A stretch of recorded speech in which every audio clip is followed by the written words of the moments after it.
AVX instructions that you know that okay, you're running on a Zen 5, an AMD Zen 5 with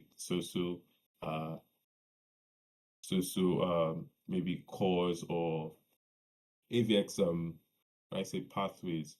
That's whether it's maybe 512, AVX 512, AVX 128, different bands. So you could basically target those things, those direct features. And or you could also use a high level language. There's this highway. This highway is a library that helps you to run like this is portable because you could dispatch to various it has like it's a way of abstracting the underlying SIMD instructions. So you could dispatch to a computer that has this certain number of SIMD instructions. You can dispatch this based on it just you can it has a static dispatch, it also has dynamic dispatches. I think it's very interesting. You could I think we should check it out. So you could use it to write some SIMD like very powerful SIMD algorithms, or you go the manual route like SIMD Jason and the others did. Right. And performance aware. So if you know that if so because you're writing in C++, you can also go very low level and optimize every single thing. Yeah, so those are like the benefits. It's well known that you could do that. And common concerns are just safety, security, complexity. So safety in the sense of memory corruption, undefined behavior, and complexity in the sense that it's harder to get it right. It's harder to get things right. Exceptions are part of the standard library. They're part of the C++ runtime. So things can fail, things can crash. So you have to always check for when you construct some certain things, you have to check. You also have to wrap around and handle the exceptions. So those are different things. Also knowing this is what happens when a vector, when you push back to a vector, what happens to the previous memory? How does it grow? Growing rate. You need to understand what's happening behind the hood. So you don't, even though it gives you the freedom to not worry too much, you also have to worry about the internals, right? So most common mitigation strategies, smart pointers, RAI, validate inputs, for 0 code, run ASUN and UVSUN, different sanitizers, basically. Those are like how we can mitigate these issues. And next is so now this is like the subject of this. So I've been just building a lot of hobby web applications, and I've looked at some of these C++ libraries. I've looked at Drogon, looked at Lithium. I've looked at most of them in this table. Though right now I'm favoring Drogon because of its speed, its speed and okay, let me see this Tech and Power. This Tech and Power benchmarks is a very popular site where they show benchmarks for various programming languages. And C++ constantly ranks on top. Right now, it constantly ranks top. Right now, it's beating only Feb. There are different, I'll say there are different categories. There's JSON serialization, single query, cache queries, different things. Plain text. Plain text is also a very good indicator because if it's JSON serialization, the library can be held back by their JSON parsing code, their JSON parser, or their serialization or things. And some libraries like Rod has ZA and reflection capabilities, which is coming in C+20, or if you use a library like Glaze, but those things can affect performance. So plain text is very nice. Okay, but back to the point. This shows you like very performant web servers that you could make 28 million requests in a minute. They can handle 28 million requests, plain response in a minute. In a second, per second, this per second. So this is very high. And why it's so if I search for Fastify, Fastify is popular, right? And this is one. Meanwhile, you can have up to a 28% speed up at the when you go to the top level, 28, 27. Meanwhile, Fastify is very popular because it's Python and most people use it. And the funny thing is that once you add an ORM on top of it and add different things, you tank the performance drastically. I don't think Django would be very. See, Django is in the 200,000 and it's very popular. And which other one? Let's say parts of this. Or I don't know whether Node.js or Express, C Node.js that is popularly used. So you see that in most there's been that talk on Twitter and different places where people will be asking that modern software feels slow or we use a lot of resources, and these are some of the things people now value, like convenience of some of these frameworks, right? So you're more likely to see most Node.js backends because of the Node npm library support, ease of use, and just that ecosystem. Meanwhile, you can definitely you can you can gain a lot of performance by using C++. You can also reduce with this if you have if you're expecting about 10 million requests, right, per second. So with a Node.js server, you probably need to replicate over those 10 machines and maybe order some, maybe dependent then for then get also duplicate them for like redundancy and different things. While here you could actually just have two machines, one for redundancy, and like that your cloud bill has been reduced drastically. So these are where things shine. C++ web applications shine. Yeah, I'll just go back to the. So these are some frameworks I've used. Drogon, I like Drogon because it's very it's popular. It's popular enough. It's about 13,000 K likes, and it's full featured. It has a lot of things: WebSockets, gzip, Brotli compression, supports ARM architecture, AOP. I like this AOP because you can attach different actions at different. This AOP is like aspect-oriented programming. So if I go to their documentation, I think, do I have a documentation close by? Okay.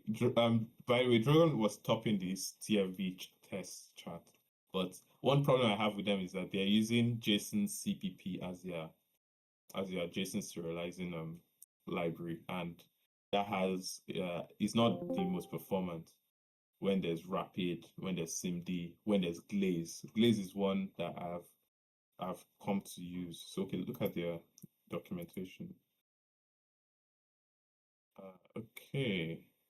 View documentation. Okay, this is it. Yeah. So yeah, this is Drogon documentation. I've forgotten what I wanted to show about it. But yes, Drogon is one thing I'm really interested in. It has a lot of features. So you could do a lot of you could you could you could do everything that most modern web frameworks offer. You could do it here. And also I'll go as low level as you want. So I just remembered I was going to talk about aspect-oriented programming. So this aspect-oriented programming that I like here is that they have, okay, there's no chart here, but if you look at the life cycle of a request, so you can attach different things at different points of the request. So before before the handlers are registered, before there are different, okay, this before the response is created, before you can also attach during pre-routing, post-routing, pre-handling, post-handling phases. So this is like giving you such opportunity. So I use that. I have a demo application actually. I use that feature, though I have to regress a bit because I was I was um I was upgrading the repo then but I'm not confident that it would still work with the front end. I have like an old front end. So I'm not confident that it will work with the front end. So I just stored the binary, the old binary. So I just copy the old binary, if you forgive me, and paste it in the current build, so that once I run it, it's running with the current. Okay, so that's now back to the presentation. So Drogon is very fast. It has lots of features. It's production ready. You could use it in your application. I met someone that is using it for a Discord bot. It's a popular game bot. So he serves 1,000 and something servers with just one VPS, one Linux box. And so you can imagine it's paying very little per month. It's not getting all those cloud bills. It's not getting all those Vercel scares that you wake up to a $1,000 bill, when maybe 100 people just open your or 1,000 people open your bot at the same time. So and he was just showing me very little hardware, very little RAM used and everything. It was just very nice. Lithium is another framework that I have seen, and it's actually as fast as Drogon, even beating it in many benchmarks. And they have one of the best uh, Postgres driver that I've seen. It's very performant. Their ORM or driver is even there's no difference between writing your raw SQL queries or just using their ORM. Drogon has a little overhead. The overhead is just maybe 8.0.09998 or something overhead, like times yeah, the baseline. But this is very fast. It's one of the fastest. But I'm not really sure about Lithium because they don't have Microsoft. It doesn't work on Windows, though most places you'll be deploying on a Linux server, but because it's not supported, it's something I don't know. I don't know what else is not supported based on that, and it's not as popular yet. It's growing in popularity, but it's not as popular yet. So those are then the others. OPP is very. I would say this is the most popular. They have lots of. They even when MCP, checking if anybody's people are. Okay, sorry. I hope everybody can hear me. Okay, I'll just go on. So Yes, OPP. yes, I can hear you. Okay, OTP is very popular. It's used in I think it's popular. It's very and it's production ready. It has when any new feature that comes out, they usually implement it with Inode PP, so it's very cool. Crow PB as well. It was inspired by Python Flask.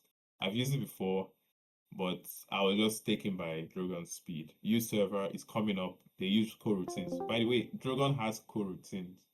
I think they're using the that Coro library. It's a popular coroutine library. So before coroutine support is in like in 20 in C++, I think 23 or 26. Where is full coroutine support? They Drogon and userver has it, but userver I'm not. It's feature rich, but I'm still waiting for. I'm not sure about the speed yet. I've not been. Previous benchmarks are not that great, but I think it's in the next year's benchmark we'll see the true power that it has. Its true power. Then Mongoose is very popular in embedded space. It's very lightweight and it's FFE. I think for this is that this is like an enterprise solution. So what they do is that they collate you can deploy to different server backends. So you can deploy to Drogon, Lithium. I think I'm not sure if you could do Nginx. Okay, yeah, you could do Nginx, yeah. So it's like a full framework that allows you to select whatever you want. So I think I would explore this one I'll explore this later on. But I don't have much experience using this library, this framework. I think it compiles all the popular backends and then gives like an interface for you to deploy to like use. So GNet is a very performant Golang backend and backend framework. Hyper, I think Axum, does it support Axum? Okay, it doesn't. But yeah, Actic. So it just supports anyone, so you can deploy to that. Then I can stop. Let me stop. Let me close some of these tabs. Then yeah, Glaze. Glaze is actually I discovered Glaze as a JSON serialization library, and why it's so good is I'll show you in a bit. It supports reflection. So in I'll actually show you this is not this one I have. It's on GitHub and it's public. Now this is a private repo, but but it's like a personal private repo. So it's not, I can show it is on it. Okay, so you can see this. So this is a struct, and we're taking in baskets ID, branch ID, vehicle ID, and we're reading it. Okay, this is a utility I just made. I'm just forwarding things to the this is the utility. So this is Glaze's strict read JSON. Sorry, this is Glaze's function. So it's read, and then you pass in the options that you want. So the option I put is error on missing key. So if a key is missing, it errors out. So this is just like this part of the safety things I'm doing in when it validates a request. So then we forward the data that is in the buffer to it. So, but in essence, what this is actually allowing is that we're basically reading a JSON string into a struct.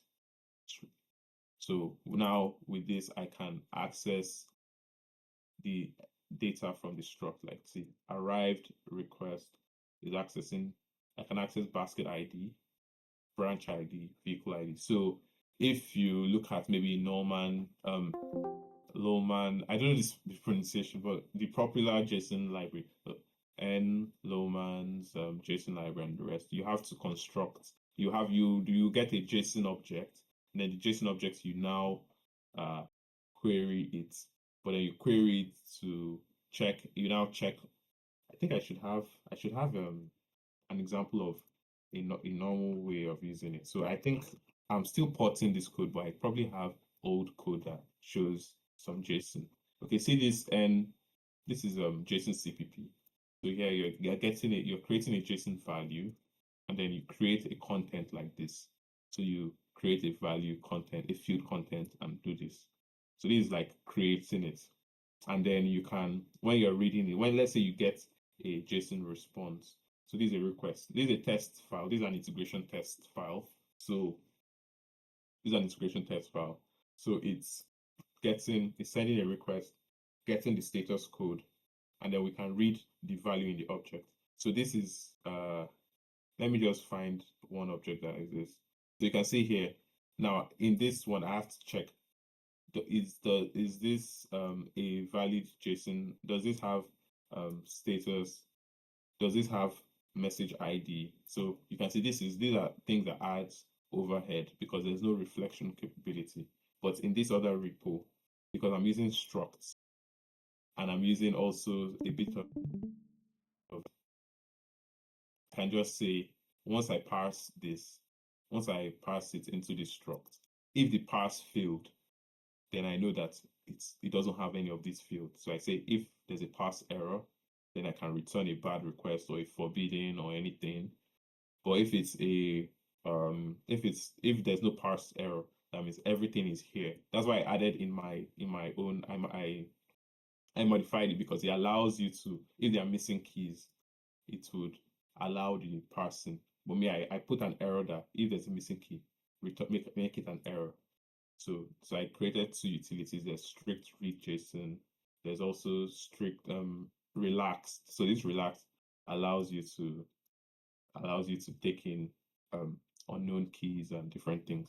So yeah, so this is just Glaze. So this is actually the Glaze library that I'm using as a JSON. So and this is the beauty of C++, because even though Drogon is using JSON CPP internally, what it did is that it has an interface. So if we go here, it has an interface where it returns the content of the request as a string view. So by returning as a string view, I can now parse it anywhere, anyhow I want. Normally in the old test code, before I changed it, when I make a request, I can when I make a request, I can get it as a JSON object. So this JSON object is actually a JSON value, like a JSON value of JSON CPP. But in this one, I can just directly get it as a string, so view, and then with the string view, I now with the string view, I can now parse it however I want. So I'm using Glaze to pass it into the struct. And also on the flip side, when I'm returning a HTTP response, rather than using let me just change here. Rather than using if I say new, so you can actually create a JSON response using their own JSON. JSON CPP is JSON. But rather than doing that, I just create a new response, then write it as a string. So this is also another library. So this one writes a struct. So this pure reflection work. You can see this response is actually a simple status struct that if I go to the definition, it's just a status, a string and a status. And if you write it to JSON, it converts that struct and the value into JSON. And then using monadic error stuff, if there's an error, I just write an empty something. So with this, I can never get a panic because it's either it returns an empty response or this. But this point would never be reached except for like it to be an exceptional case. But anyway, so this is just it. And then I specify to the framework that the data I wrote to your response is actually an application JSON. Is actually JSON. So they have other ones. There's CT, gzip, these different things. So it's just giving you that control. So yeah, that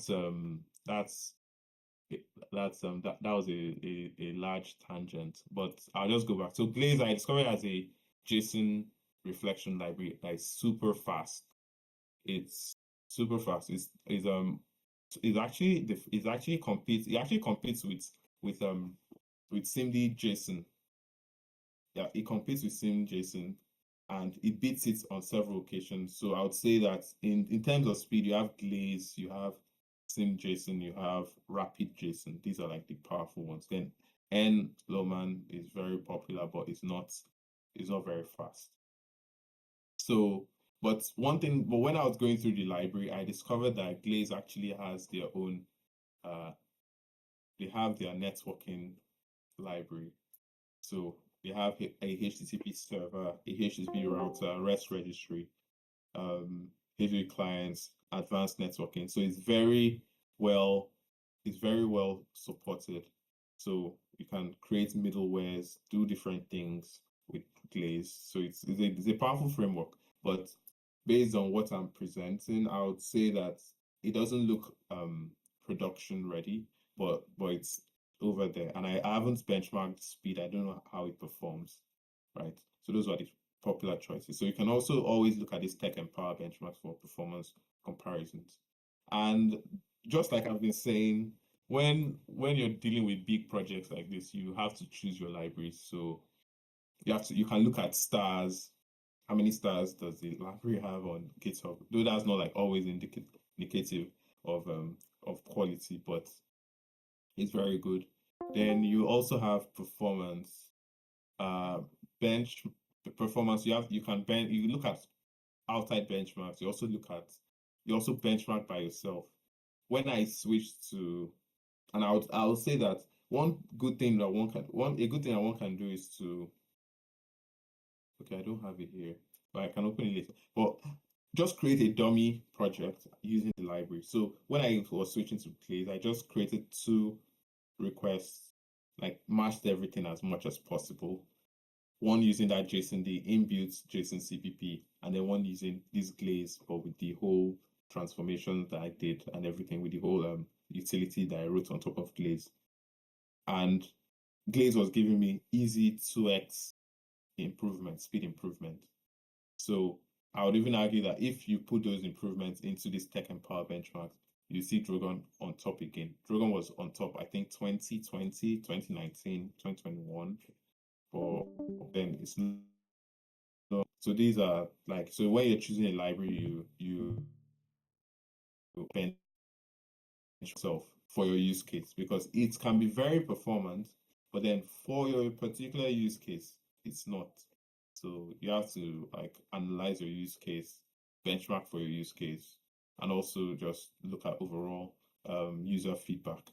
Then it should also match your code, your style. If it's if your code base is a non-exception code base, no exception code base, then look for libraries that have a way that also do that. Then or just your general style. If you're aiming at C 17, modern look, stood expected, stood optional, things like that, you could also look for interfaces like that. But there are some cases where you'd see even a C API, and you just have to wrap it around with your own utilities. So that also exists. There's security, features, ease of use, all these things I mentioned. License is very important. So you have to understand the difference between MIT, limitations of GPL v1, v2, and GPL v3, and LGPL, and all of those. I think those are in bigger organizations. I think they have like the seniors and everything would do all of those analysis, but and also in your project you should do that. And package management, you can see I'm mentioning all of these libraries, and we know package management in C++ is very, it's the Wild West. People have their different ways of doing it, whether you use Linux's pkconfig or auto tools or things like that. Or you use CMake. CMake is more of like the unofficial standard in many large projects. So being comfortable with writing CMake for your project is very important, I think. Yeah. And I'll say that the easiest package manager I've used so far is VCPKG. Conan is very good as well, but I've used VCPKG. In this project, I think I have a VCPKG file here. So you just list out your dependencies, and then you can search in a JSON, and then you could search for packages easily here. So you search here and say, like I've mentioned, Drogon is there. So they have a way of installing it, and they will list out its dependencies. Some of its dependencies may have, so this is JSON CPP, that's a proper dependency. So it has dependencies and things like that. So it's very nice, but also there are things you should watch. There's one thing I'm not doing that I said we should do, but is that when you're using package managers, try to lock dependencies, because especially if you're working on a production app, if the dependency is upgraded and you do it like this will just pull all the latest versions. The latest versions may have bugs. They may also have like supply chain risks, like there were recent supply chain attacks in NPM. I think within this last month there were 2. So that's the problem of using package managers. But you could mitigate that by locking it down to a known. I think I have a project where I locked it down. This is like this is a web. Sorry, this is a web. This is a game engine when I say game engine, a renderer. So this, I locked ImGUI to 1.90 because, and all the others to different versions, because I did a slight modification to ImGUI code there. Think, what did I do, if I remember? So I didn't want it to be changing it because that modification would only work in ImGUI code. So this was, yeah, this ImGUI Vulkan, because this is Vulkan, and I know the problem with that ImGUI is rendering. I think, do I be able to find it? Forgotten where it is. Is it okay? This is it. This is it.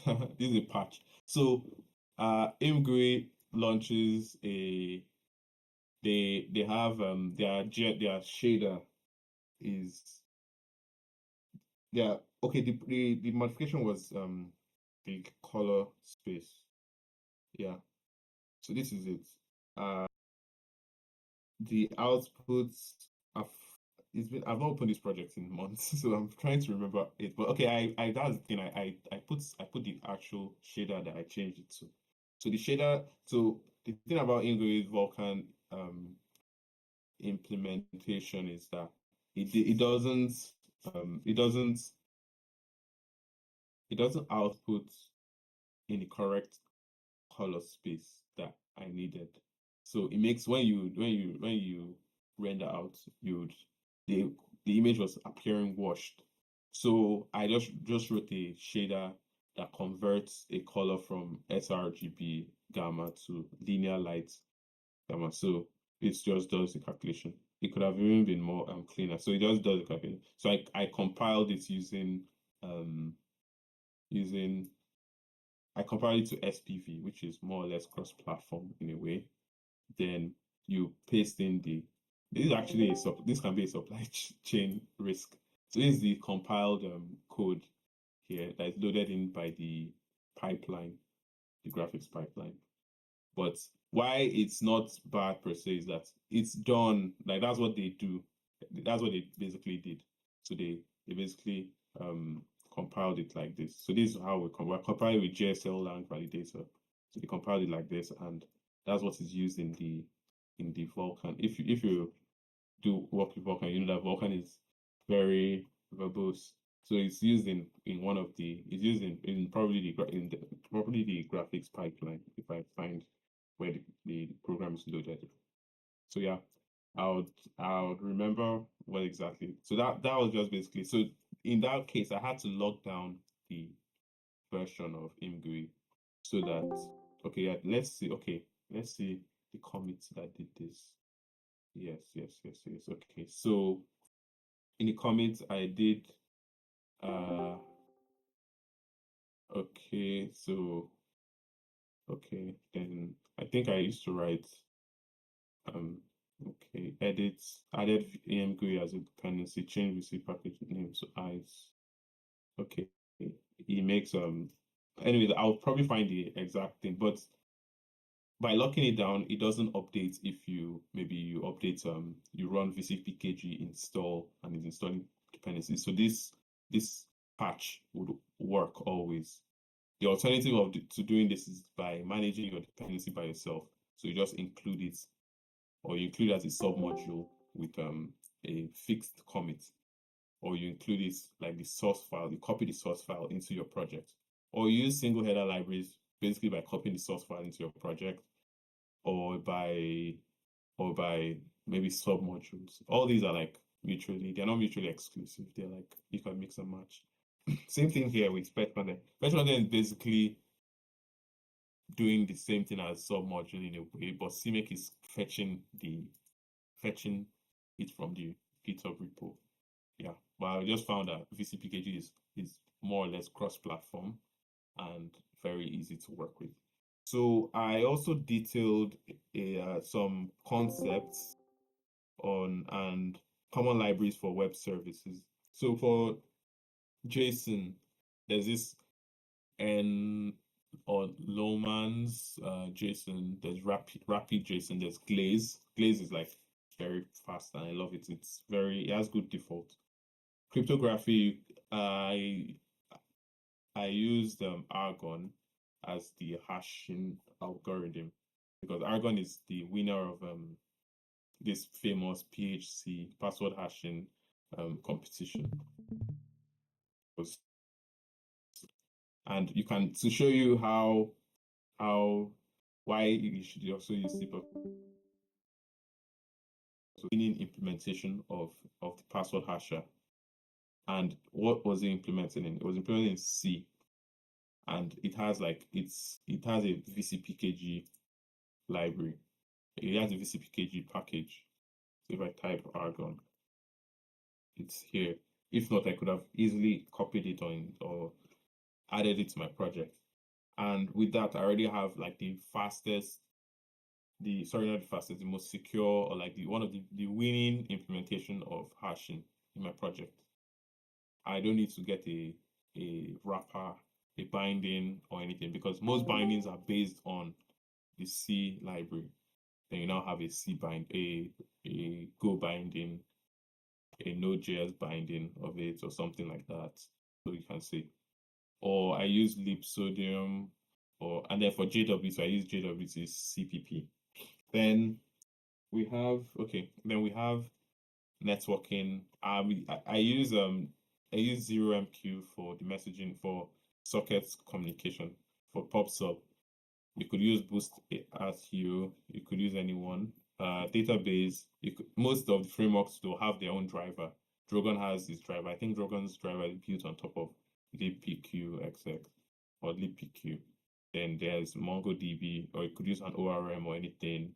So you see, then validation in the private repo. I actually have this is the game engine code. Then in the private repo, I actually have a validation library or a validation utility. It's not yet fleshed out, but the plan is that maybe I can use like a parser combinator to create validation code. So this is a validation. This is like a validation part of something. Here, if let's say user inputs their date of birth in year, month, day, so I basically validate if the year, if it's valid, it's a valid year, month, day script. String, sorry. Age cutoff is 1900. I can always add like a parameter giving an age cutoff. Then I have an email validator for this because of I'm still in like this is just like a proof of concept and everything. I just use regex to validate email. You're not meant to use regex. You see Stack Overflow things saying don't use regex, but for most common emails that Uzochukwu at yahoo.com or whatever email, this would work. It's only all the obscure cases of maybe all those IP email that you have an IP address and email or different things, all those like more complicated ones. There's actually a specification, RFC 5322. Yeah, it's so the plan is that I can actually write a Lexi parser or a Boost parser. Before it was Boost Spirit X3, or Boost Spirit. Is you can use it to write parser combination, but it's been replaced by Boost parser. But then there's Lexi. Lexi is done by Full Nathan. That's Jonathan Muller. I don't know. Yeah, Jonathan Muller. He's very big in the C++ community. So I like this. It's very fast. I think it's more performant than Boost, and it's still it's interesting. So I may look into it and create like a parser for those email validation. And who knows, one could even create a whole validation library that someone can import into their project and that can provide validation for email, phone numbers, different things, like much like Zod. Zod is a very popular validation library in the JavaScript ecosystem. So one can actually do that for C++ using all these parser generators. So it's to parse a library, check whether it's valid or not. Then for phone number, because this is like a Nigeria-based thing, I just put a Nigeria-based specific specific phone number regex. But yeah, you could definitely use these things. These things should be replaced by a competent parser. Regex is usually not I don't know, people don't like it in C++ world. Yeah. So validation, I just want to mention those. Then utilities and standard libraries, you can have I'm using another dense somewhere because another dense is a very popular hash map library and it benchmarks very well and it can actually be a very good drop-in replacement for stood unordered map, right? And you could also find boost offering boost flat map. Unordered flat map is very good. I think it's usually there's been some articles. Yeah, I think this guy's article uh said that he was even recommending boost unordered flat map over this unordered dense I'm using. So as I said, everything depends on your use case. So in your use case, in most benchmark applications, they'll have like things they check. So if you know that you're doing like several of these operations, you can just choose the best for the job, or you can just choose an all-rounder. So that's the beauty of C++. It's just like plug and play things. But it needs a lot of it's complex for integration and building and getting it to actually build. But once you do that, you can actually have that flexibility. Then also some standard libraries. Folly is Facebook's standard library for that replaces most of the good standard library. There's Poco, there's Absolute. Absolute is Google's. EAS still, I don't know how to pronounce this, is EA's version of it. It's also very fast. This has very good allocator support. So you could pass allocators, you could do manual memory management. So you don't have to allocate on the heap. You could allocate upfront, then pass it to the data structures. Actually, you could do that in the standard library, but then is the EASL when it was popular, allocator support wasn't that great in C++. Then build CMake. I said CMake is very important for working with modern applications. Then messaging queues, you have Redis and in-memory storage, you have Redis. If you have these Redis and higher Redis libraries, because you can communicate with all the other versions of in-memory storage, like Dragonfly. I think the Dragonfly. There's Pogo Cache, and there's Volkey or something. Those are like alternatives of Redis. Now that Redis has a different licensing scheme. Some people are looking at alternatives. But all these libraries communicate with Redis protocol. So one can use them. And for RabbitMQ, you could use RabbitMQC, AMQP. For Kafka, they're like 4. All 4 are like this. I think this modern CPP Kafka is written by Morgan Stanley. Morgan Stanley is like I think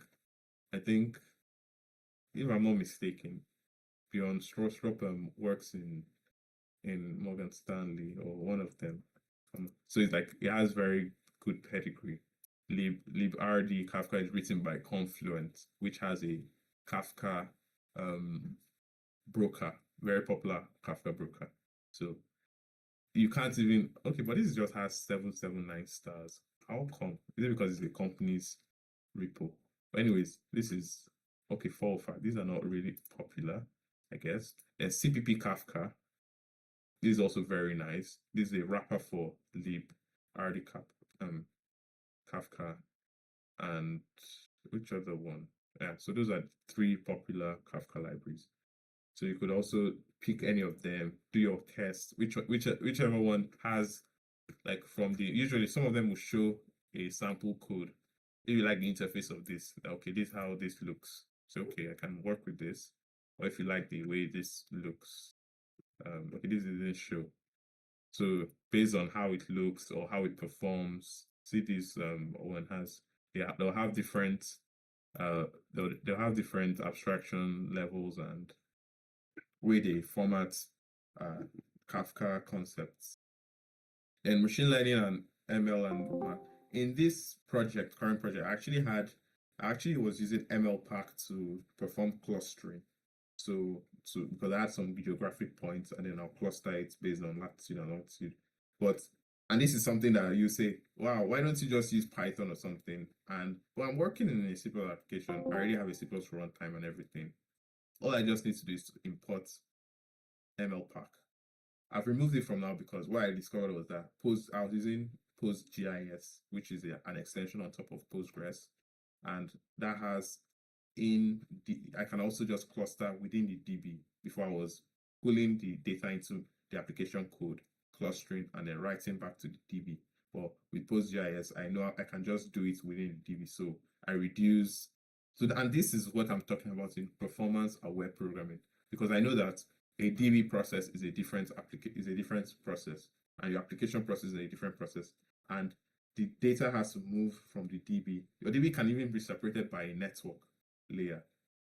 So if I kept on doing what I was doing, I'll probably have to, if my network layer, my DB is on a different machine, I'm now bound by the network speed, even if it's on the same server rack or server rack, and it's like an intranet kind of speed that is gigabytes per second or anything.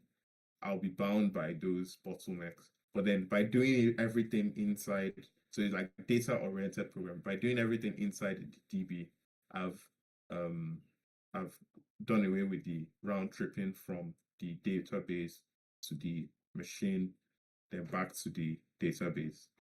Yeah, which could fail along the way. So, but anyways, but IAGN is popular. It's used in game engine dev. It's used in robotics. Yeah, robotics a lot of in robotics. Matrices, math. Armadillo is also very, very is also the same. Then for Boost UID, this is interesting. I used it in this project. Funny thing is that Drogon has a UUID. Drogon has a UUID. Let me see if I can pull out Drogon stuff. Drogon has like Drogon utils. So it has a UUID utility, but the beauty of this is that okay, you know that Drogon is okay. See Drogon utilities. So I think if I look for UUID, I can probably find UUID.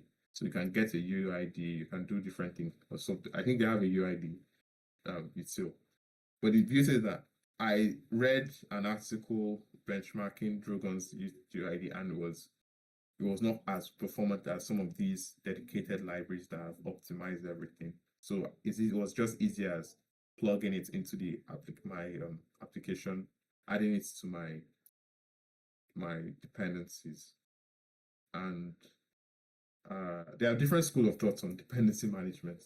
Some people try to reduce dependency as much as possible, but for web applications, it's usually hard. If you're not a big company writing things from scratch, but to reduce security threats and dependency issues, once you get what you want, you lock things down.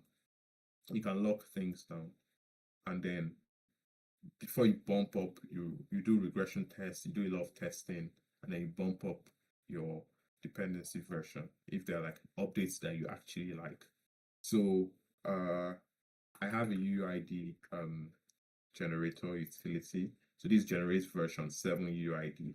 So version 7 UID is very nice because it has it's indexable. It's like normal UID is by nature is random, but so in DB indexing it is bad because it's basically it basically needs the DB basically needs to sort, not really sort, but like go through and be comparing. But if it's if it has like a chronological thing, like it's easier to sort if you have data stored 1 to 10, you can easily fetch 9 when when you index it, you can easily fetch 9 by just jumping to 9.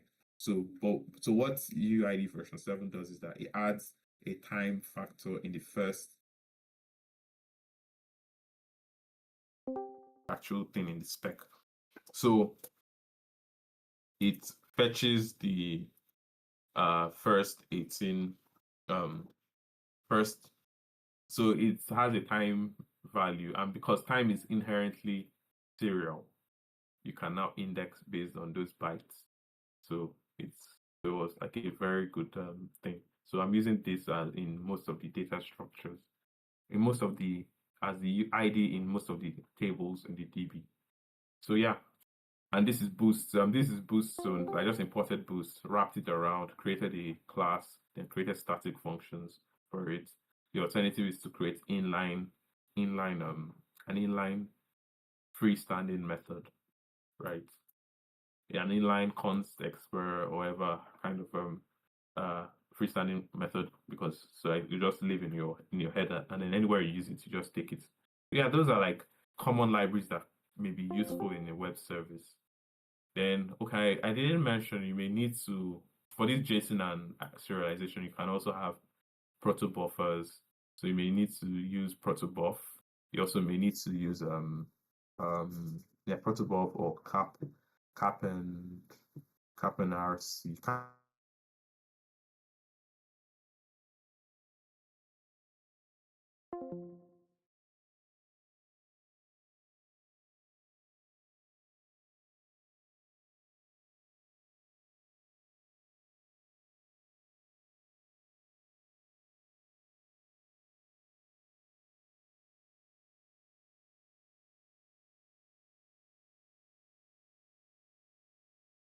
Redis. And I wrote one with ZeroMQ. ZeroMQ handled 26,000 subscriptions under like a second, like within sub publishing to a subscriber within, so like it handled it so quickly. Meanwhile, the Redis implementation was crashing, and I think I'm doing something wrong, but like I just know that ZeroMQ is not as popular as it was before, but it is very fast, very fast, very fast. Then we have messaging queue, Kafka, RabbitMQ. For RabbitMQ and all these are useful, especially for scenarios where you have the problem of using ZeroMQ and different is that it relies on your process, on your single process. So if your application crashes, just like Redis, except you're using Redis with streams, the data in the data is lost, except you persist it some way or the other. And the thing is, with persisting, you lose the speed that these guys provide. So, but RabbitMQ can give you and persistent messages that until they are consumed and probably acknowledged, they don't go away. So it's good for like resilient, high availability systems. And cloud SDKs. So you have Google Cloud. Every major SDK, not I wouldn't say every, but major cloud SDKs, they have cloud providers have like SDKs for C++. So there's Google Cloud C++, that you can client libraries so you can communicate. I'll even talk about this. There's AWS. This was like the most mature because AWS even pioneered most of these things. So it's very mature, and I'm using it in my application. You see it somewhere. AWS. Even I'm not using AWS as a host, but I'm using their SDK for the S3 API. Then Azure has theirs too. Azure C++ SDK. So they have different things. I think they'll definitely have their storage service. Then database clients, then hash maps. I've spoken about these before. GraphQL. I think there's some GraphQL client libraries. DevOps. So there's this site I like, Modern CPP DevOps site, that shows some how to create your CI/CD pipeline, different dependencies. Like just it talks about various things. So I think it's a very nice site to have and look at. Then best practices. I'm not sure I'm in position to give best practices, but these are like some things. You have smart pointers, optionals, pseudo optionals to expect. So these are like very good. You could use exceptions for exceptional cases, right? So it shouldn't be in your hot part because of the overhead of the stack unwinding that exceptions do. Then basic safety. You should prefer prepared statements and like constant strings for your DB queries. Or use an ORM or something. In my code, I'm using this is in my code I'm using mostly uh constant strings because they are like pretty fast. if I were using lithium's ORM is fast without compromising, is convenient without compromising speed. But this one is not. Drogon's has just a little overhead, and I'm a performance junkie at this point. I think, because probably some things I'm doing here are not very performant. Like a real performance junkie may not be using exceptions or may have a way of doing things, but I think you cannot run away from exceptions when you're writing web applications, because truly exceptional things can happen. Yeah. So prepared statements, constant strings. If you're not using constant strings, you can also validate something properly. Like now, if I'm not using constant string and I'm probably taking in a string somewhere or something, I have this validator that validates if what you pass is actually a UID. So you cannot pass an injectable code, because an injectable code will never look like a UID. So that kind of thing. So this like validates everything. Yeah, then comprehensive tests. So in my application, I have a very nice test suite that actually does. I'll probably run some of these things. That actually makes the request. So it's a proper that tests different parts. I know it won't be as tested as SQLite and all the other app libraries that have very comprehensive test suite. But that's for the private repo. The public repo that I pushed on GitHub, I'm not sure I've not looked at it in a while. I'm not sure. You just tested happy paths. I'm not sure it's very comprehensive. Yeah. Then study one thing about I'll say is that unlike other libraries, you can't trust when you're using a library. Always go into the code, see what it's doing, see what it's returning, see what happens when something goes out of scope, see what do those things, because one, you're lucky you can actually just click in when you set up your IDE properly and everything. You can actually click in, go about. I also use Visual Studio Code. Visual Studio. It also has very nice features for certain things. So, what's this? Okay. It's so you enter the code and look at what it's actually doing. If the code is in the header or something, what is returning, how it's returning it, the value, whether it's by reference or anything, those kind of things, because they're important. So we should get comfortable doing that. Then strategies for, just pardon me, I think I'm really fast. So strategies for using C++ in web backend. So you could use it as essentially critical microservices. You could have, if you have like a microservice architecture, you could just make specific services for be like that performance critical. Metafield uses it for their like core messaging and real-time infrastructure, and they have other things that are in high level like Node.js, Python. I'm not comfortable with using Python in the backend, but I don't know, people are, and I'm not, and they probably have their reasons. But I know I've worked on a project that when we run all these services, my computer is already feeling the load. I'm now wondering if the application is deployed, how much cloud it costs, like how many, like if, because I like to think of it this way. Think of your computer as the deployed, the server, the deployed machine, as the deployment machine or something, or the server, right? If your machine can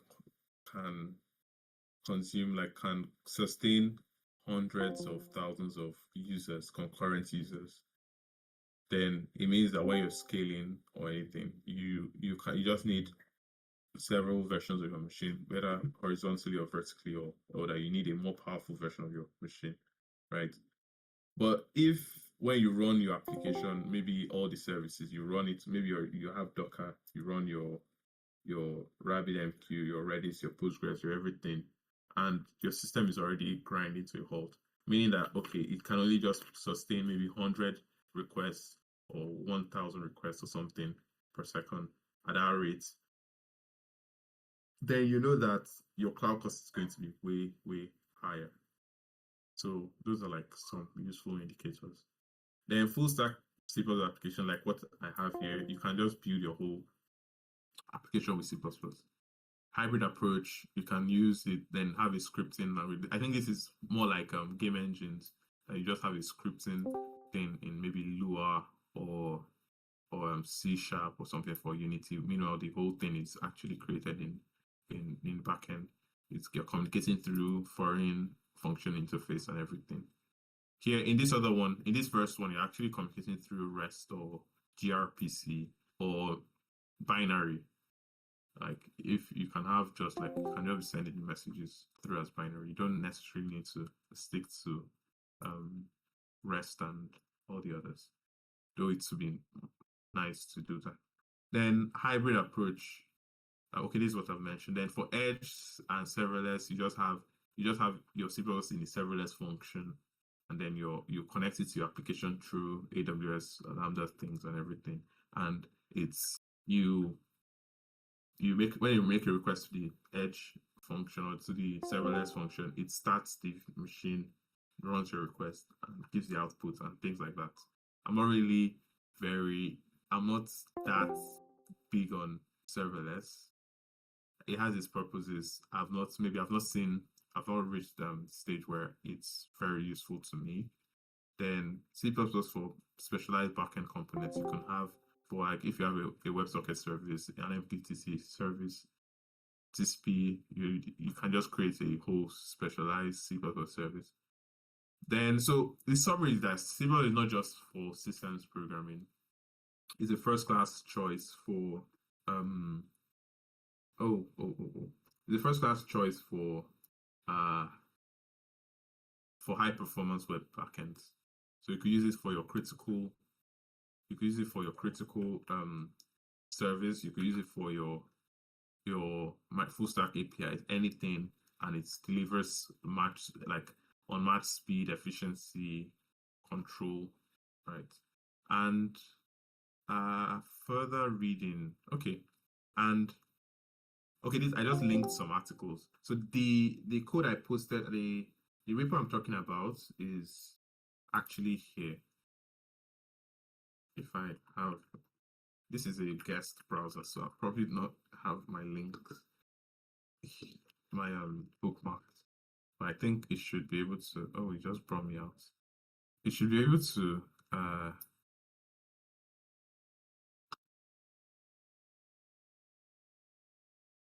Hmm. Okay, you know what? I can just buy a backend. Uh, just give me. Okay, I probably have it here. Just give me a moment. I just search for the README. Uh,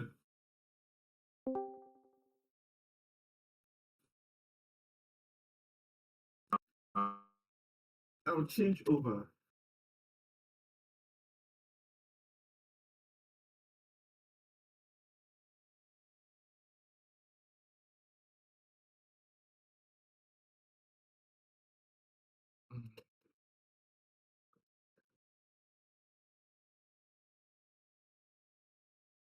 I hope you can still see my screen.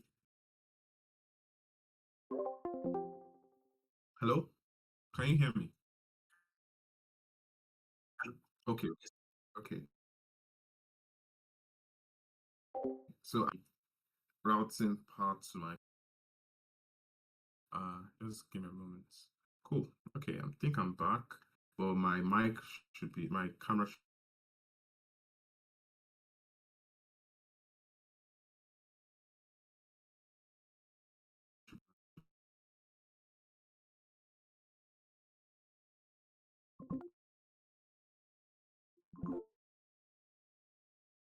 working.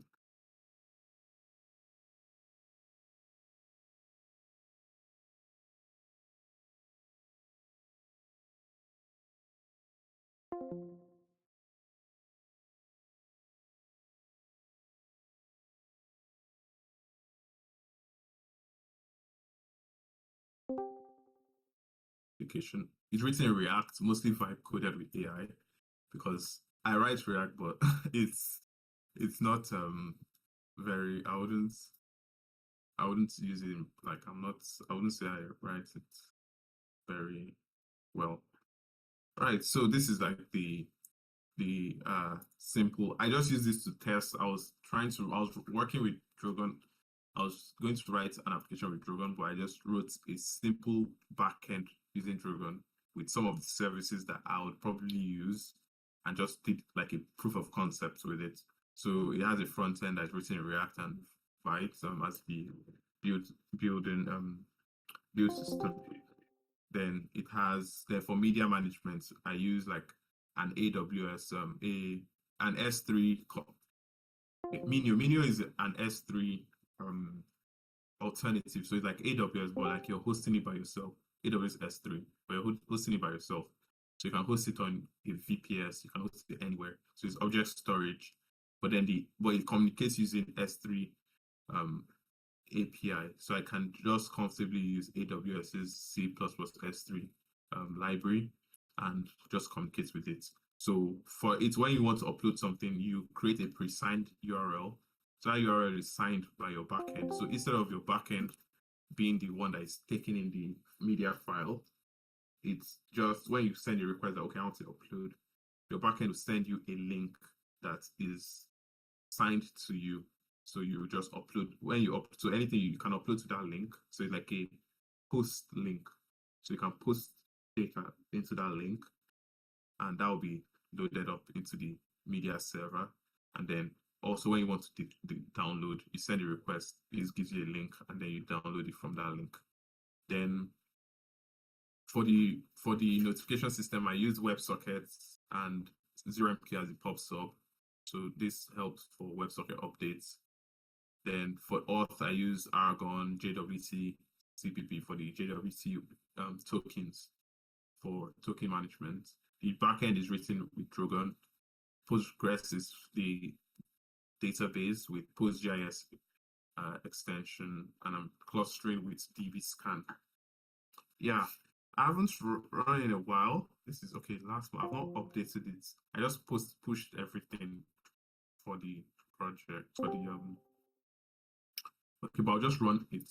See how much of it can run. Did it run? I hope I'm running properly. Okay. So this is Docker. I'm running the media server. Then I can actually visit it, the media server. So Minio admin. I think that's his password, and then my password. Yeah. So never. So this is like a bucket, an S3 bucket. So these are files that have been uploaded. So I can preview them. What's uploaded here? Okay, this is a picture here. So this is like the application. Then so the server is running here. One thing I was telling Dennis is that I actually plan to demo this much better, but I've done a lot of updates between 36 files, but I'm not confident that everything would work and the front end would be compatible with the back end. What's happening to my yeah. I'm not sure the front end will be compatible with the back end. So I just copied the old executable to use. So I would run npm run preview. So this runs like a previously so this is running on this port. Yeah. So this is the application. I'm also requesting for user location because I'm taking in longitude and latitude, I guess. So I think there's some pre-created users. I tried to Dockerize. One of the changes I tried to do was to Dockerize the build. So this is a dashboard and it's connected to the web service. I don't want to save password. And we can inspect application, I guess, storage. No, local storage. Where is it? Local storage, session storage, local storage. Okay, see data that we're storing and we're passing to the user. Latitude, longitude, refresh token, this, everything, username, stuff like that, things like that. Then you can see this is it's loaded up. It's this was the WebSocket connection. This was the login request, which was a 200. The dashboard request that the front end made to load up the dashboard from the database, and notifications. So what I did was that when a user subscribes, all the notifications, when a user logs in, it subscribes to all the topics that it's receiving. So if I create another instance of this, let me see if I can open in. Okay, let me create a new window and open this in the new window. Okay, this is the same window. So it's because of the token system, it's authenticated me, the same thing. So it's authenticated you as a new user. But then when I delete that, it's disconnected the user from the WebSocket. So it's very it's working correctly. I'm trying to remember how the application works, but I'll open an incognito window so that we're not logged in immediately, right? So this tells me to log in again. Then okay, I need to enable location. So now I will log in as user 2. I believe there should be a user 2. So I'll just try to log in. Let me see. If there's no user 2, I would probably, I'll check the DB right now to see what is inside the DB. So, agent buyer backend, let's see, users. Okay, there's a user 2. Okay, there's a user 2. So, but the password is hashed. So these are like basic normal standard protocol. So the password is hashed. So I cannot, even though I have access to DB, I don't know what the passwords are. So that's, in this case, it's bad for me because I've probably forgotten the password of the user too. Okay. I think, let me try again. Okay, so all these are failing.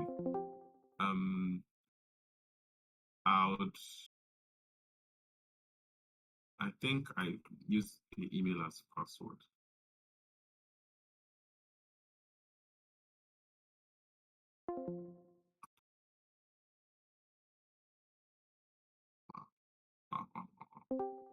Okay, let me use I think I have an account that I created for myself. My password, would it work?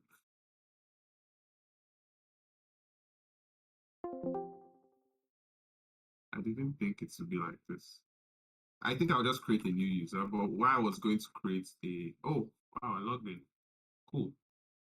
Right, so do I have a chat with, okay, I have a chat with different people. So, okay, so do you see what happened now? It's pulled, these are like pulling different things, data as it's loaded. And you saw how like the speed and everything without any, so like it's very performant. I've actually done a beautiful benchmark.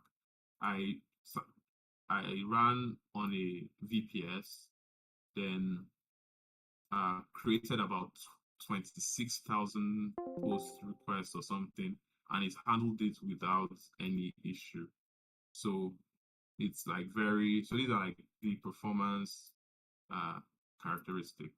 Even though this is a very convoluted application at this point, let's see, like it's okay, this is user 1 chat. Okay, is it working? Okay. Okay, what I wanted to demo actually was the allow. What I actually wanted to demo right now was the WebSockets. Well, I don't think the executable I collected has the WebSockets presence. Okay. It doesn't have the WebSocket present. So that's unfortunate because the notification present. Okay, then let me just try again. Yeah, but I'll just show the workflow of the I'll just show what can I do. My screen is coming. I can actually open in a new window, new terminal window. I should have done it in a new terminal window so I can move it out. But now I cannot move it out. Okay. Right. So here, if we create a post, test post, this when we're adding a media file, I can select files. Let's see. Agent app resources. So let's say I select this file. Let's see the process. So it's when I click I want to upload, it created a pre-signed link for the upload. So I click this and I click open. So this is the file. So when I upload, it creates a pre-signed link first, then the application uploads it and everything, and then I can like post. So let me put Lagos and put this is a product request, put a price range of 230, and I click post, and I've posted it and it's uploaded into the S3 bucket. I think this also had a coaster. So here I've got a notification. There was a notification showing me. So this is the application here, seeing it. So when I clicked on it here, it actually downloaded it from the see, it downloaded it from the media server. So if I go to the media server, what's today? Today is let's reload this, refresh. This is the same media server. This Friday, September 19. Let me use dates. Okay, today. So this is it. So if I preview it, so this is the file on the media server. So it's on the media server. You can do different things. You can maybe in between it, you could use FFmpeg or all these popular libraries, I think, to maybe compress it, change the resolution, reduce the load. So yeah, this is more or less production ready class application. But it still is a demo of just Drogon or how it's used in. Okay, I think this is a better view of it. And then let me do something else. I'll do KM and Control B and then make this smaller since it's not the Then we can also create. I want to check out whether this is working. Checking notification.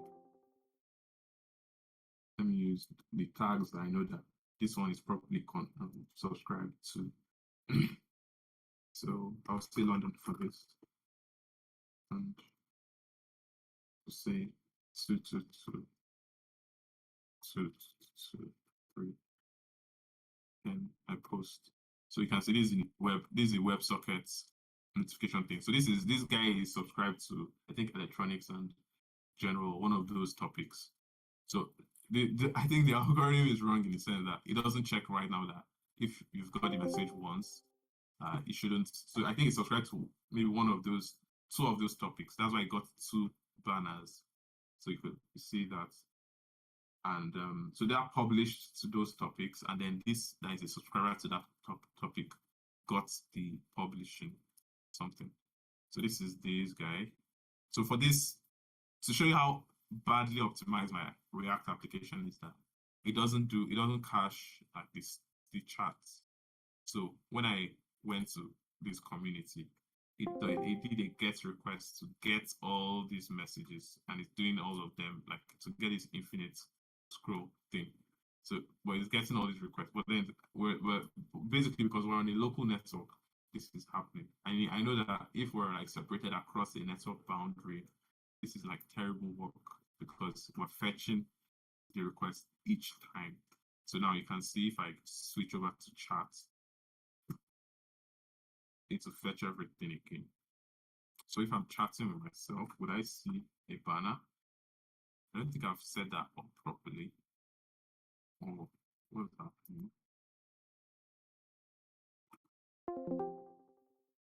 Okay. Yes.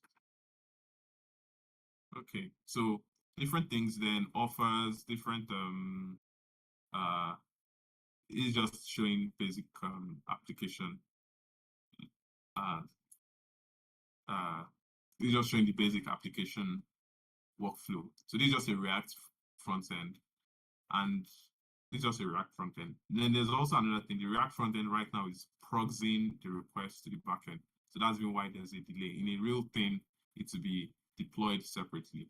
So it's proxying to the backend. That's why it's going through the React application and then proxying to the backend, reverse proxying to the backend, which is not how it would do. But I'm just doing that to avoid. I just did that so that when I was benchmarking it, so that I can just have only one link. Yeah. So that's this is just a basic C++ web backend, very performant, very resilient too. Uh, it can survive. Um, ah, how would I do this now? Okay, you know what? I would just run this other application. So I'll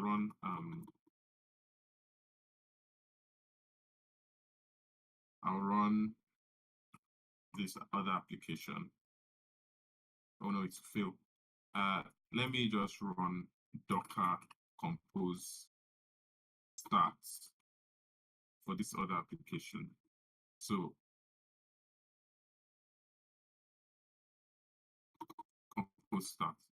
So this is the private repo. So I'm running these services. In the private repo, I'm making use of RabbitMQ, Minio, Postgres, Redis, and everything. So, but now I can run the application. So the application connects to the Redis, connects to the connects to the Redis, connects to the Postgres and everything. And let's say I stop the Postgres. You get, so we're getting Postgres errors and everything. And we resume Postgres. And please don't disappoint me. Okay, I think it's ready for connection. So this is still, so the resume Postgres is still, the backend is still resilient, right? And if I open up the private repo, if I open up a private repo, and you know what, I would run the private repo. Let me see, build slash release slash a. How do I get this now? I was expecting a what's it called, like a, I can't remember the path. Okay, let me say build slash release. It still doesn't remember. Yes, yeah, you're remembering. E-commerce. Okay, I'll just do this. I'll just migrate by myself. Build release, then go to test. Yeah. Okay, and okay, this. Oh no. I know what was up. So I'll cd out first, and then city again out, sorry. Then I'll run build slash test slash release. I think that's where it is. But then I'll run it with the e-commerce.exe and dash test. Okay. And what I've been disgraced. Okay, so I'll just go to the directory by itself and find out what's inside. So okay, yeah, I forgot. It was e-commerce integration test. So I'll just copy this first and then run the test directly. I'll run it with the test. I'm adding some flags because in this Drogon allows you to put configuration files. So what I did with the configuration files is that, sorry, what I did with the configuration file here is that I have a test config file where the secrets of things like that can be placed and the endpoints that is to hit for the menu, the rabbit MQ, things like that is here. And then I have also a test version of the application where I run it on a different port so it doesn't conflict. So here I'm running it on 9002 port. So yeah, it's that's why I'm putting those flags. So but in the main application, I just did like a small stuff, like a small CLI that, oh, if it sees this, then parse it. If you see test, run it in test mode and different things. But anyways, so I'll just run, that's why I ran this application in test mode, basically. But now I'll just run the integration test. So the integration test is, sorry, I'm running Windows like it's Linux. That's why it's misbehaving. Yeah. Wow, everything is failing. What happened? Strange. Anyways, I've not opened this repo in a while, or some things are failing. But anyways, let me run this again.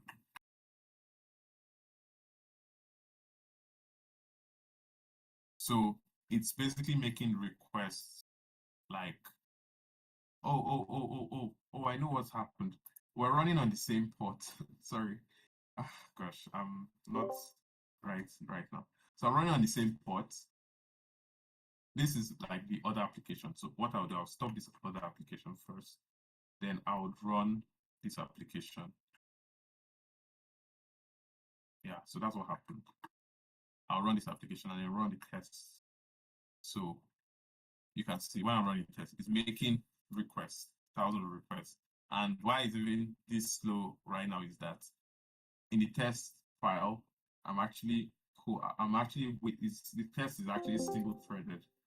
I'm running it one after the other, checking different things, waiting for a particular amount of time. Doing like now this product, I create a branch, I check for different things. I even upload a file in one of those tests, check different things. Like now this is a file, this is a PNG file that I created in the test that you can upload, check if it's working properly. It's download it again, different things. So by the time it's done, it has run like 1099 assertions in 58 test cases, and it's like the real application running. So the application ran, and then you have all these assertions in how many test cases, and so this is like testing for the application. And how did we compose tests? The same way we did the application. We make requests, we create these, we make requests, we make responses. Then for the unit testing, those are now just testing like the different libraries that are using, testing the conversion, testing the cryptography, testing the JSON manipulation, UID, different validation, while this is testing like the logic flow of the application. So I would admit I'm not mocking much as some people mock and everything, but it's like a pure integration test, which is testing the workflow of the application. So this is also like how this Drogon in practice, in essence. So it's perfectly it's stateless. So I can actually run the test again, and it will be making all those things, creating the users, doing all the necessary, creating the branches. You saw the speed boost for this branch to show you that this one happened at the same time. Yeah, then so it's the framework is very nice, it's very performant, and this is also I'll also show one other thing I'd like to mention.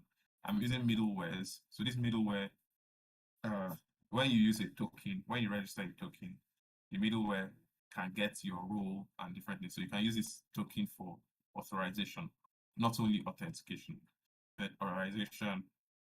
Uh, it can also give you roles. This checks for your role and prevents you from accessing some specific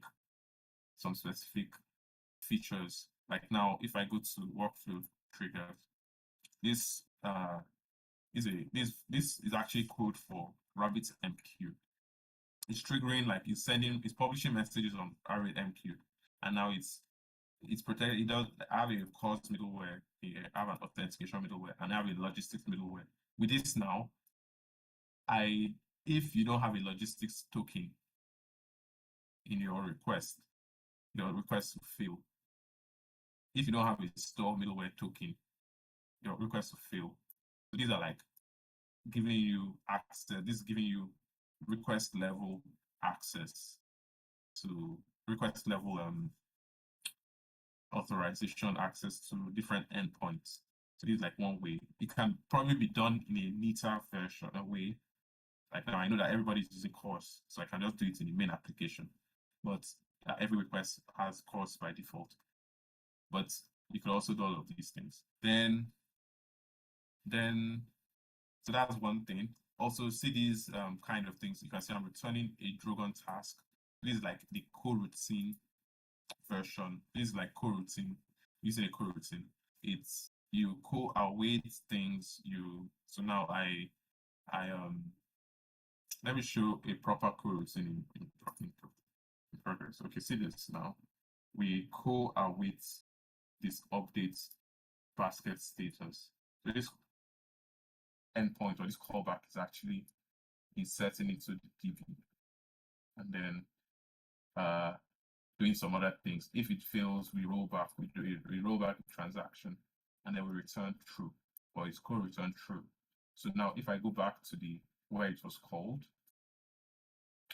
I wait for the success state. If it's success, I reprocess. This is false is for reprocess. I know it's unintuitive here, but why it's false here is that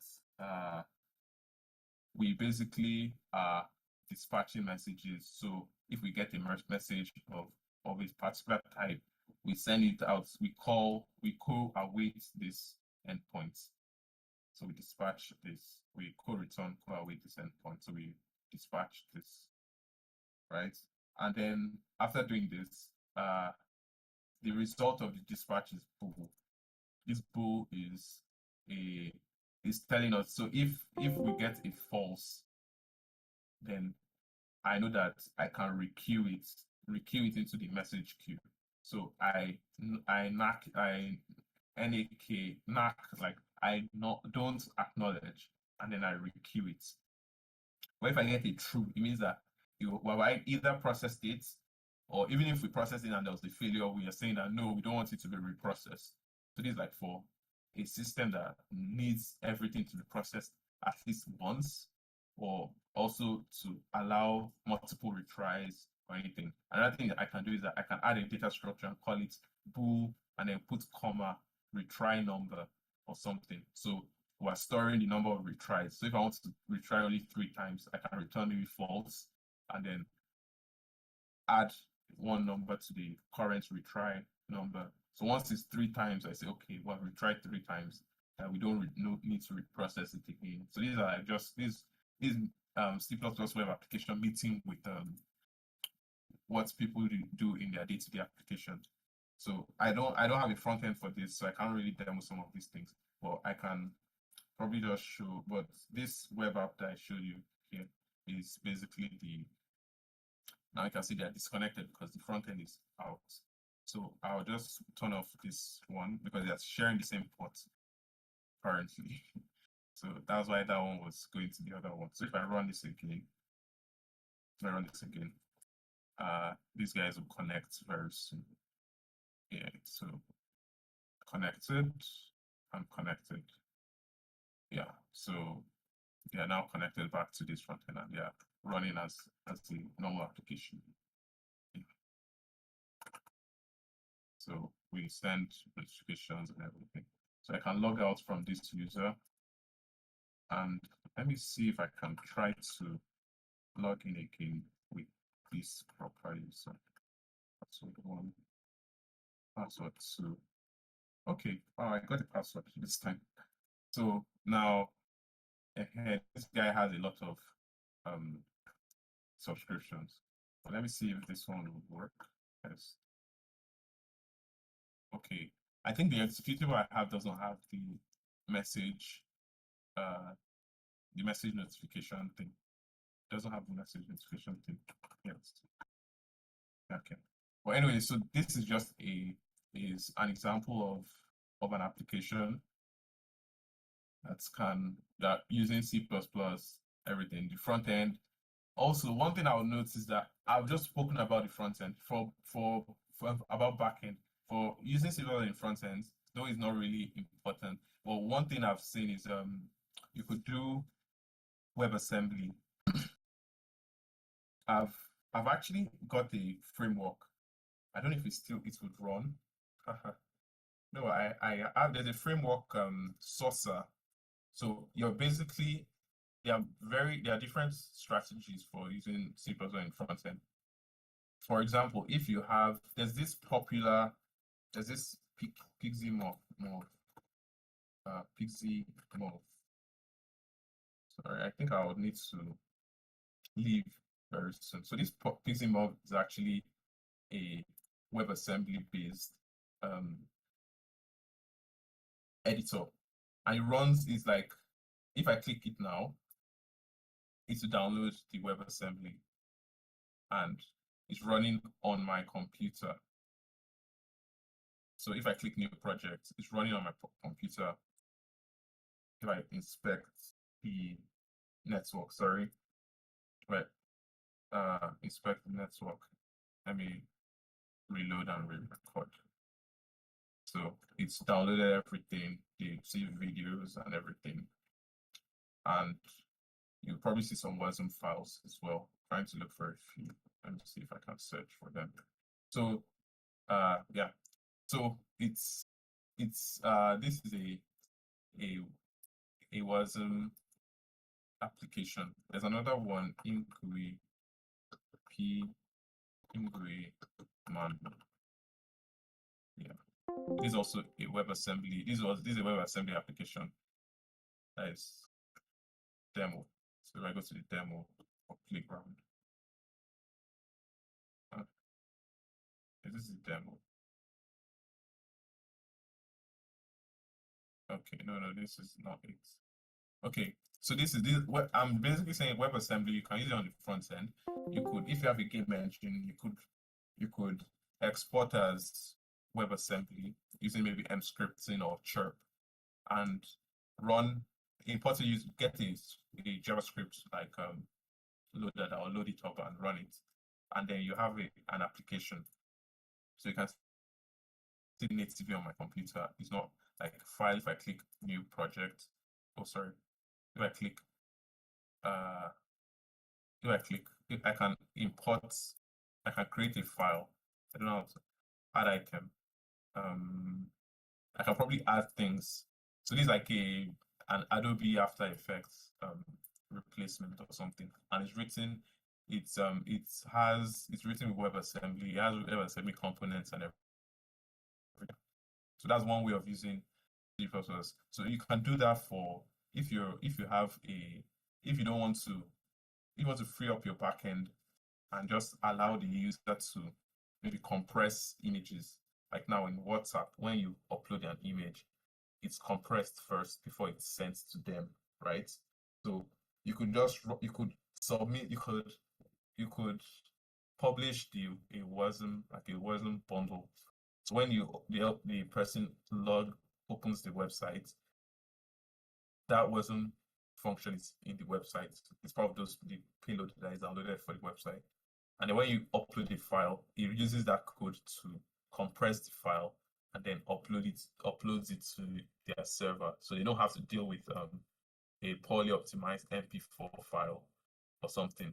They just get a very well optimized file. So you could wrap up FFmpeg or anything. There's this like React Native Skia, different like very different things you could just wrap up in Wasm. So that's C++ on the front end. But then there's this platform I saw. It's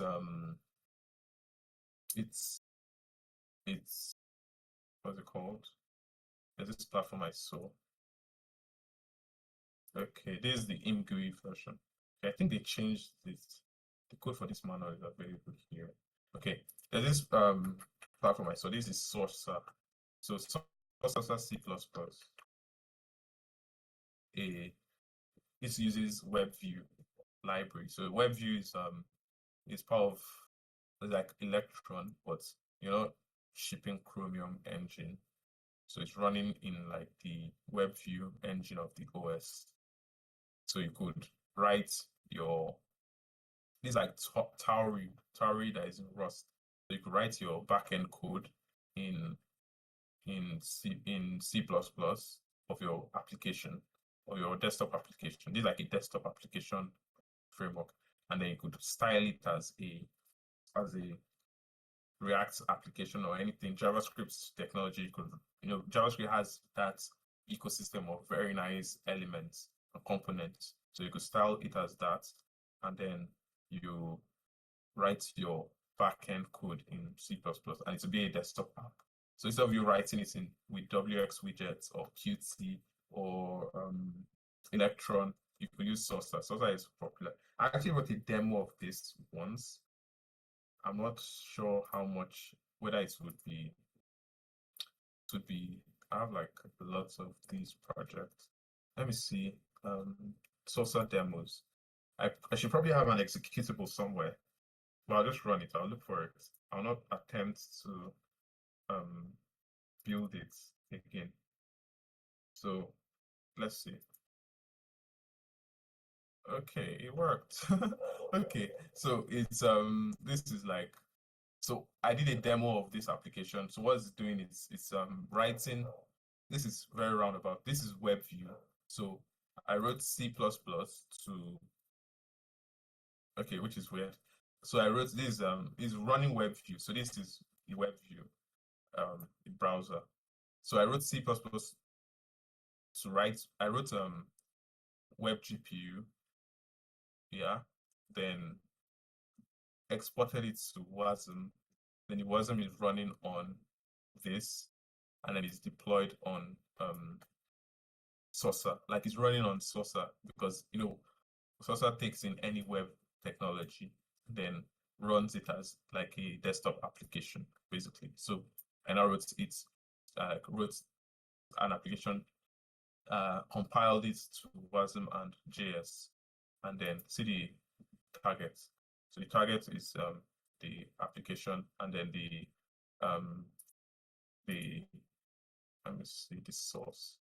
I don't think I remember where it is. Okay, let me see. What did I do now? Okay, it's on top. Then if I see sources.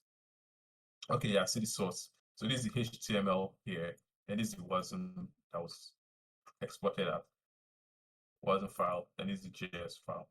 So, and this is just a web GPU triangle. So this was a demo of this. So this is like something probably that one can do with C++ on the front end. You could just use it to accelerate some core components. I know that there's this Skia. Skia is a popular graphics engine. So there's this React Native Skia that is available as a Wasm module that you deploy, that you can add to your website. So your website can have all these cool animations and everything. So it's deployed as it's written in probably Rust or C++, but then it's available as a Wasm package. So yeah, so those are, but that's on the front end side. You wouldn't really see C on the front end because at the end of the day, a browser speaks mostly HTML, CSS, JavaScript, and nowadays was WebAssembly. Yes, but for backends and everything, going along with C++ is very good.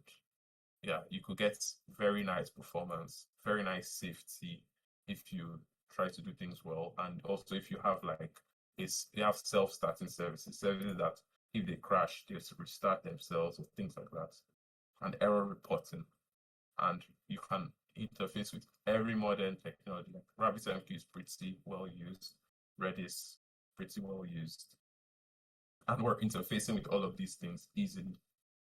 I think if I open up the RabbitMQ, okay, let's see. Okay, this is RabbitMQ stuff, guest, and this is a RabbitMQ dashboard. So we created this is the private stuff. We created queues. So I can publish a message to this queue. If I publish a message to this queue, it will be handled more or less. So if I bring out my terminal to see if it's actually running, let me run the application. Okay, wait, before I run this application, I need to close this other application so they're running on the same port. Okay, so it's taking in the request of taking in the WebSocket request from the from this other application, even though it's wrong. So I need to let me stop the front end as well. I'll stop the front end so that it doesn't send requests to the other backend that is not linked to it. Yeah. So I'll stop it and run it again. Yeah. So if I